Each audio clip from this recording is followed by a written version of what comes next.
আমরা প্রত্যেকেই চাই ইংলিশের প্রোনাউন্সিয়েশনটাকে আরও ডেভেলপ করতে, যাতে নেটিভ স্পিকারদের মতো শুনতে লাগে। আজকে যারা একদম বিগিনার্স আছো তাদের জন্য 5টা প্র্যাকটিক্যাল টিপস বলবো, যাতে তোমরা প্রথম থেকেই ফ্লুয়েন্ট ইংলিশ বলতে পারো।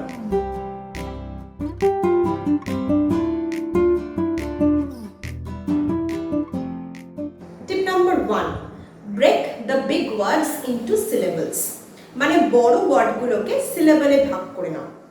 কেমন ভাবে করবে? ধরো ওয়ার্ড ইনফরমেশন, এটাকে আমরা ফ্লুয়েন্টলি কিভাবে বলবো?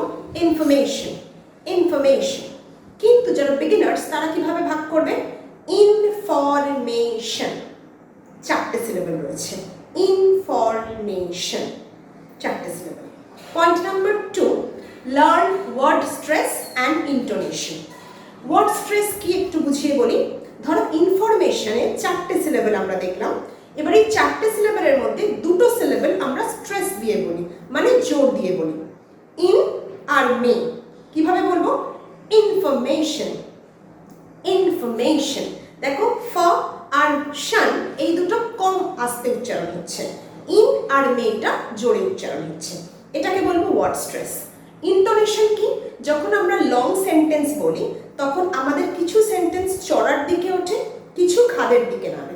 যখন চড়ার দিকে সেন্টেন্সের টোন উঠবে তাকে রাইজিং টোন বলে, নিচের দিকে নামলে তাকে ফলিং টোন বলে।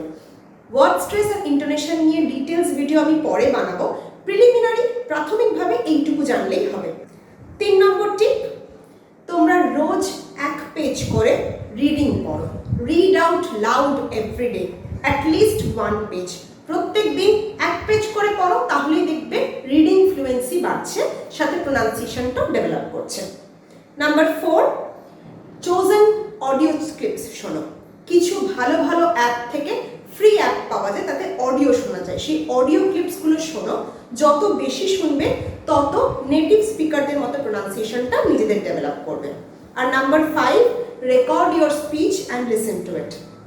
নিজেরা কথা বলো, সেটা মোবাইলের রেকর্ডার অন করে। তাহলে যেই ক্লিপটা আগে শুনেছো সেটাই যদি তুমি রেকর্ড করো, তাহলে দুটোর মধ্যে পার্থক্য বা কোথায় ভুল উচ্চারণ করছো নিজেরাই বুঝতে পারবে। এভাবে প্রাথমিকভাবে প্রোনাউন্সিয়েশন ডেভেলপ করার প্রক্রিয়াটা নিজেরাই শুরু করতে পারো। ভিডিওটা হেল্পফুল লাগলে অবশ্যই লাইক করবে, বন্ধুদের সাথে শেয়ার করো আর সাবস্ক্রাইব করো, পাশে থেকো।